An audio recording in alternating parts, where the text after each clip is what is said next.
இந்த ஊர்ல யாரையாச்சும் பாம்பு கடிச்சிருச்சுன்னா அவங்க யாரும் ஆஸ்பத்திரிக்கோ வைத்தியர்கிட்டயோ போறது இல்லைங்க. பாம்பு கடிச்சால இந்த ஊர்ல இருக்கிற கோயிலுக்கு உடனே தூக்கிட்டு வந்துடுறாங்க. நடுராத்திரி போனா கூட கோயில் மணி அடிச்சா போதும் உடனே பூசாரிகள் வந்து நடைய திறந்துடுறாங்க. எப்பேற்பட்ட விஷப்பாம்பு கடிச்சிருந்தாலும் சுவாமி சன்னதியில இருந்து சந்தனத்தையும் தீர்த்தத்தையும் எடுத்து கடிப்பட்டவருக்கு கொடுக்கறாங்க. அதை குடிச்ச உடனே பாம்போட விஷம் முறிஞ்சு கடிப்பட்ட நபர் பூரணமா குணமடைஞ்சு உயிர் பிழைச்சிடுறாரு. செங்கோட்டைக்கு அடுத்து கேரள மாநிலம் அச்சங்கோயில்ல இருக்கிற ஐயப்பன் கோயில்ல தாங்க இந்த அதிசயம் எல்லாம் நடக்குது. ஐயப்பன் சுவாமியோட அறுபடை வீடுகள்ல இந்த தர்மசாஸ்தா கோயிலும் ஒண்ணு.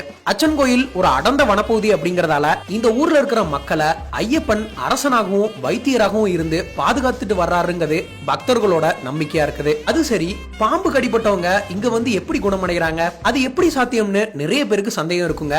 இந்த கோயில்ல இருக்கக்கூடிய சுவாமி சிலையை வடிச்ச சிற்பி என்ன பண்ணிருக்காருன்னா, தர்மசாஸ்தாவோட கட்டளைப்படி இந்த மலைப்பகுதியில இருக்கிற ராஜநாக பாம்போட விஷத்தை வச்சு சிலையை செதுக்கிருக்காராம். அதாவது சிலையை செதுக்கும் போது ஒளிய தண்ணியில முக்கி செதுக்கிறதுக்கு பதிலா அவர் ஏற்கனவே ரெடி பண்ணி வச்சிருந்த அந்த பாம்பு விஷமுறிவு மருந்துல முக்கி சிலையை செதுக்கியதா கூறப்படுது. இதனால சுவாமி சிலைக்கு அபிஷேகம் பண்ற தண்ணீரும் சந்தனமும் விஷமுறிவு தன்மையை பெற்றுடுதான். அதனாலதான் பாம்பு கடிப்பட்ட நபருக்கு அந்த தீர்த்தத்தையும் சந்தனத்தையும் கொடுக்கும் போது அவர் குணமடைஞ்சு உயிர் பிழைச்சிடதா பக்தர்கள் வந்து சொல்றாங்க. இன்னைக்கு வரையிலும் இந்த ஊர்ல வாழ்ற மக்கள் பாம்பு கடிக்காக ஆஸ்பத்திரி போறது இல்லையா. தென்காசி லைஃபுக்காக ஜஸ்டின் துரை மற்றும் ஈஸ்வரராஜா.